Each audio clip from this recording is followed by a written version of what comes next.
Bonjour et bienvenue pour cette vidéo pratique des 45 jours pour une santé durable. Je continue sur l'alimentation et aujourd'hui nous abordons une goutte de jeûne.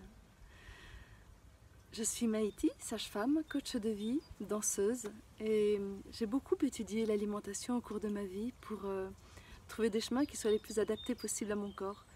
Ce qui m'a vraiment demandé de changer beaucoup d'éléments et d'écouter différemment mon corps, ça a été le passage de la ménopause puisque j'ai dû vraiment diminuer mon alimentation pour l'adapter à l'assimilation qui changeait.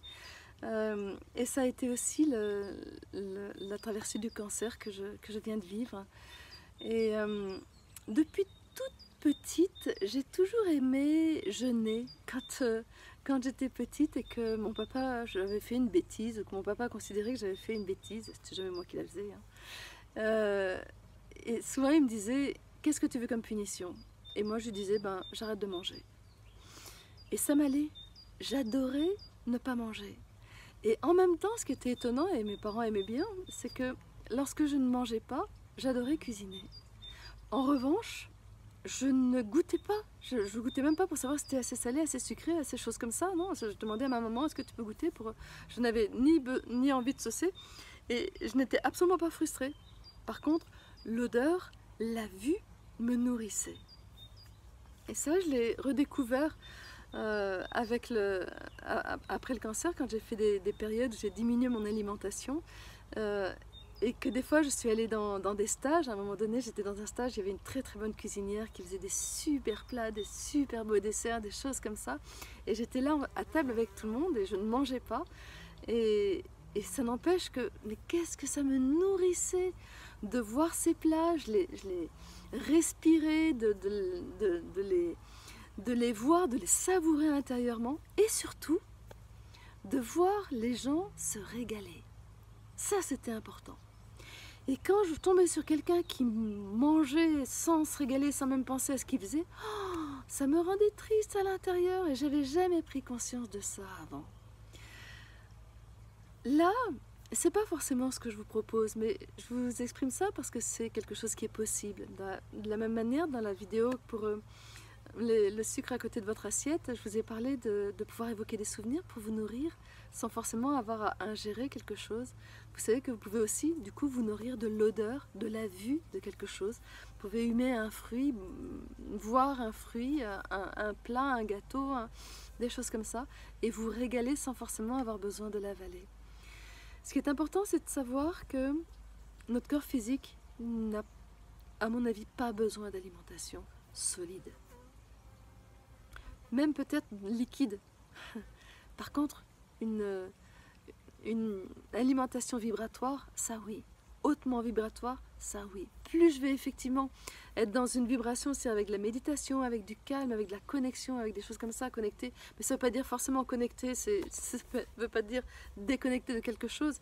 Ça peut être juste le fait de pouvoir savourer le printemps, les fleurs qui sont autour de moi, de pouvoir me régaler de ça. Ben, ça nourrit aussi. L'exercice physique nourrit aussi. Là, c'est pas ça dont il est question. Je ne vais pas vous proposer un grand jeûne qui est quelque chose qui est souvent, qui peut être lourd, qui peut être fastidieux, même si c'est toujours, je pense, des expériences qui sont très riches, très riches. Là, c'est de pouvoir de temps en temps proposer du repos à votre système digestif. Et ça, il en a besoin. Surtout si vous êtes quelqu'un qui a tendance à grignoter, à grignoter, à grignoter, à grignoter, à grignoter, à grignoter, ce qui fait que votre système digestif est complètement détraqué et il ne sait plus où il en est. Il n'a jamais de temps de pause. Donc, ça va être de pouvoir, c'est pour ça que je dis des gouttes de jeûne, ça va être de pouvoir à certains moments vous dire, ok, là, de telle heure à telle heure, je n'ingère rien. Et si j'ai envie d'ingérer quelque chose, eh ben, je vais aller respirer une pensée agréable, une image agréable. Je vais aller... Au début, ça sera probablement trop frustrant d'aller respirer un mets que vous auriez envie de manger. Voilà. Dans un deuxième temps, ça pourrait venir. Dans un premier temps, je sens, mais j'aimerais bien le manger.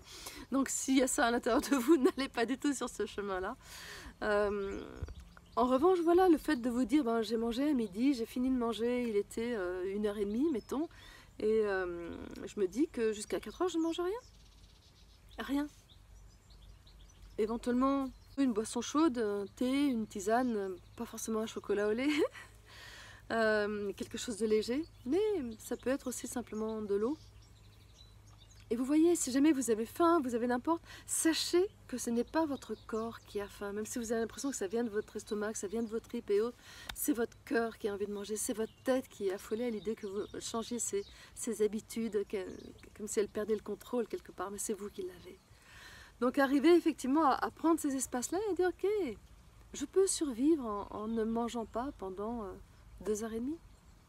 Si vous n'avez pas l'habitude de grignoter, ce que vous pouvez faire, c'est de temps en temps sauter un repas. Ça peut être le repas du soir, ça peut être le repas le petit déjeuner, ça peut être le repas du midi, ou ça peut être simplement le goûter si vous avez l'habitude d'un goûter. Sauter un repas, ça ne veut pas dire manger 4 fois plus le repas d'avant. C'est juste vous dire, ok, là j'ai suffisamment d'éléments à l'intérieur de moi pour pouvoir faire le pas. Au moment du repas, octroyez-vous un temps agréable. Ça peut être peut-être de vous regarder un film que vous aimez bien, pas forcément un film qui vous stresse. Ça peut être de vous allonger et de lire ce que vous ne prenez jamais le temps de faire. Ça peut être le fait de, j'en sais rien, je pense aux femmes, éventuellement vous vernir les ongles, des choses que vous n'avez pas eu le temps de faire depuis un certain temps. Ça peut être le fait de faire un temps de méditation, ça peut être d'aller vous balader, ça peut être... Non, c'est un temps agréable. C'est sentir que vous n'allez pas enlever un repas de votre quotidien pour le remplir de tout ce que vous faites dans le quotidien et qui est très énergivore. C'est vous libérer le temps du repas pour pouvoir prendre soin de vous. Vous pouvez aller prendre un bain, vous pouvez prendre une douche, vous pouvez faire de la gym, vous pouvez, j'en sais rien, faire du yoga, faire du qigong, vous pouvez juste aller vous balader dans la nature, vous pouvez, peu importe. Mais vous faites quelque chose qui vous est agréable. Ça peut être de téléphoner à une amie ou à un ami. Et ça pendant la durée du repas, la durée habituelle du repas, voire même, il pourrait même y avoir la durée du repas et un petit peu de la digestion d'après. Vous savez qu'après un repas, il y a toujours une demi-heure pendant laquelle on est un peu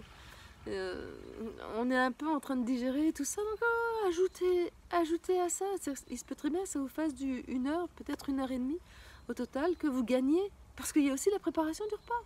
C'est tout ça que vous gagnez, que vous avez libéré. Donc, profitez de cette occasion-là pour y mettre quelque chose d'inhabituel que vous n'avez pas le temps habituellement de faire. Ça peut être d'écouter des musiques, ça peut être... Voilà, je donne plein d'éléments. Après, ce qu'il peut y avoir, le fait de sauter un repas, ça peut être une fois par semaine. Vous vous dites, voilà, soit vous vous dites à jour fixe, à heure fixe, le lundi soir, je saute le dîner. Comme ça, c'est ritualisé quelque part. Ou bien sinon, ça peut être quand vous le sentez, à la condition que ce soit une fois par semaine, si c'est la condition que vous vous êtes donnée. Après, ce que vous pouvez faire lorsque vous sentez que ça se passe sans problème, que quelque part vous avez rassuré votre cœur que ça pouvait se faire et que vous n'allez pas mourir de faim parce que vous sautiez un repas. Et en même temps, si vous sautez le dîner par exemple, levez-vous tranquillement le matin. Parce qu'il se peut qu'il y ait un petit peu la tête qui tourne, surtout au début, quand vous n'êtes pas habitué, un petit peu... Ne vous précipitez pas tout de suite sur l'alimentation. Gérez par la respiration, la tête qui tourne, allez boire, prenez un temps calme, éventuellement, et savourez comment c'est dans votre corps. C'est plus léger, c'est agréable, peut-être même qu'il y a de la faim. Oh, peut-être que ça fait très longtemps que vous n'avez pas éprouvé une vraie faim.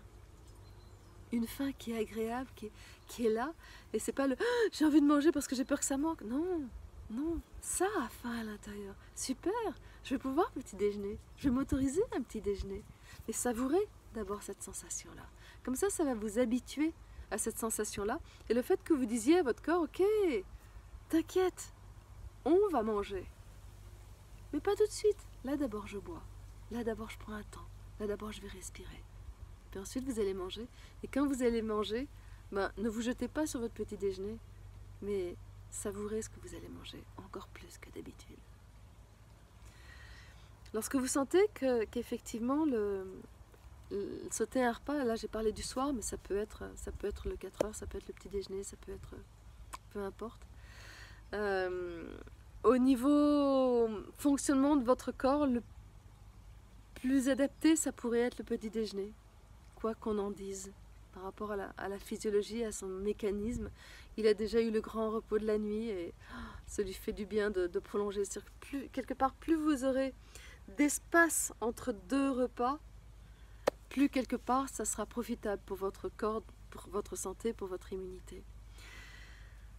Donc la deuxième chose que vous pouvez effectivement expérimenter, c'est ça, c'est de le régulariser et de faire ce qu'on appelle le jeûne intermittent. Le jeûne intermittent, ça veut dire que je choisis une tranche horaire pendant laquelle je ne mange pas. Ça peut être au début, je peux me dire, voilà, il y a 12 heures pendant lesquelles je ne mange pas. Les autres 12 heures, je fais ce que je veux. Mais les 12 heures, il y a 12 heures dans lesquelles je n'ingère aucun aliment solide. Et aliment liquide à minima. Donc le plus simple, effectivement, c'est de commencer le soir. Comme ça, vous arrêtez, mettons, à 19 heures et à 7 heures du matin, vous pouvez petit déjeuner. C'est pas mal. Et si vous sentez que ça se passe sans problème, eh bien vous direz pendant 13 heures je ne mange pas. Et quand ça se passe sans problème, pendant 14 heures je ne mange pas. Et comme ça, vous pourrez monter éventuellement pendant 16 heures je ne mange pas. Ça veut dire qu'il y a 8 heures pendant lesquelles je peux manger et 16 heures pendant lesquelles je ne mange pas. Et là aussi, vous pouvez y aller progressivement et puis à certains moments, vous dire ne pas vous faire violence, ça vous pouvez le faire tous les jours. Tous les jours, pendant une semaine, pendant 15 jours, pendant 3 semaines, à vous de voir. Et en même temps, ne vous faites pas violence. Moi, en ce moment, je suis effectivement sur ce jeûne intermittent, même si j'ai fait du jeûne, même si j'ai fait différentes choses comme ça. Et le jeûne intermittent, c'est vraiment... il y a des fois où les 16 heures, c'est trop. Du coup, je vais manger un fruit, quelque chose de léger, ou juste un petit yaourt coco, ou 3 noisettes, un petit truc. C'est rarement parce que j'ai faim, c'est plus mon cœur qui appelle à ce moment-là, mes émotions, et où je dis ok. Comme à certains moments, je dis non, pour moi j'aime tellement quand effectivement il y a eu ces 16 heures qui sont passées. C'est tellement libre dans mon corps, vous vous rendrez compte que c'est allégé, c'est libre, ça circule, c'est disponible, c'est... Oh, je trouve ça génial. J'ai tellement de profit que du coup, les 3 petites noisettes, je les laisse dans leur boîte, quoi. Donc c'est là où vous allez pouvoir moduler.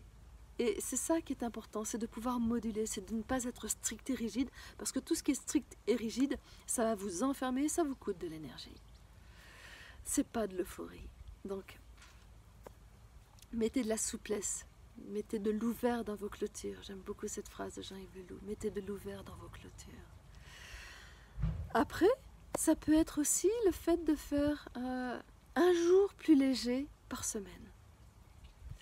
Et un jour plus léger par semaine, ça peut être du 24 heures. Et il y a une période où je conseillais pas mal, surtout quand c'est la saison, de faire 24 heures de pommes. Vous ne mangez que des pommes, quelle que soit la forme. Ça peut être jus, ça peut être compote, ça peut être pas de la tarte aux pommes, pas de la tarte tatin, mais pommes pendant 24 heures. Ça veut dire que vous pouvez commencer éventuellement au goûter, c'est le moment le plus simple. Au moment où vous commencez à 4 heures et du coup vous pouvez manger autre chose que des pommes au goûter, ou bien vous commencez au dîner. Et ça vous fait 2 jours où il y a quand même des repas qui sont plus consistants. Comme certains vont préférer faire 24 heures simplement de riz, moi j'aime pas trop ça, mais ou 24 heures de raisin quand c'est la période du raisin, ou 24 heures de chou, uniquement du chou, pareil, cuisiner le plus simplement possible.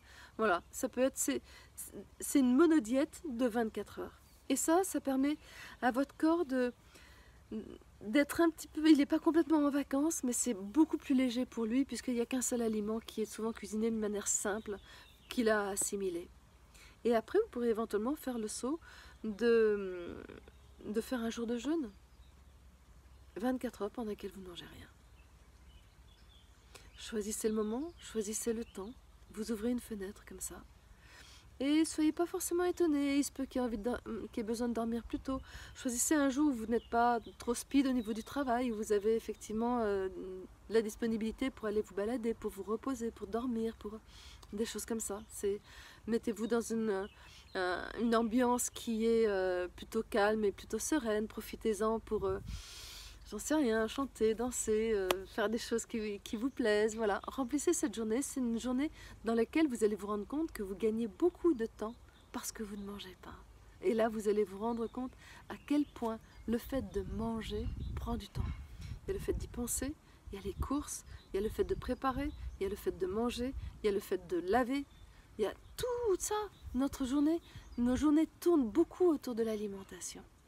Et là, ça va vous libérer énormément de temps libre. Donc ce sont plein de petites pistes. Je vous invite vraiment, ça dépend de là où vous en êtes. Et vous allez vous rendre compte que votre corps va vous remercier par rapport à ça. Après, ça n'empêche de pouvoir faire un jeûne de 3 jours, de 5 jours, mais ça c'est autre chose. Si vous voulez, sur mon blog naître-femme.com, je vous donne aussi le processus de la cure vitale. C'est une cure que l'on fait avec du sirop d'érable et du jus de citron. Ça, vous pouvez le faire, ça vous nourrit, donc vous n'avez pas de déperdition de coups de barre quelque part. Donc vous pouvez aussi le faire très très simplement. C'est une monodiète et pourquoi pas, vous pouvez aussi tester ça. Voilà, je vous invite à expérimenter, à introduire ça. Ça vous permet de gérer différemment votre peur de manquer de nourriture, de gérer différemment votre stress de vouloir manger, vos caprices d'avoir là j'ai besoin de manger. Ça peut vous permettre aussi de gérer différemment, d'accueillir différemment vos émotions, vos frustrations et sentir que ce ne sont jamais des choses que vous enlevez de votre alimentation, ce sont des espaces de disponibilité que vous vous offrez dans lesquels vous allez pouvoir mettre des choses qui sont très très agréables. Donc si cette vidéo vous a plu, vous mettez like. Si vous avez envie de la diffuser, diffusez-la. Si vous avez des questions à me poser, posez-les en dessous. Si vous ne vous êtes pas abonné, abonnez-vous. Et je vous le répète, si vous avez envie d'en savoir plus et d'aller plus loin, d'en savoir plus sur moi, allez sur mon blog naître-femme.com. Et à demain!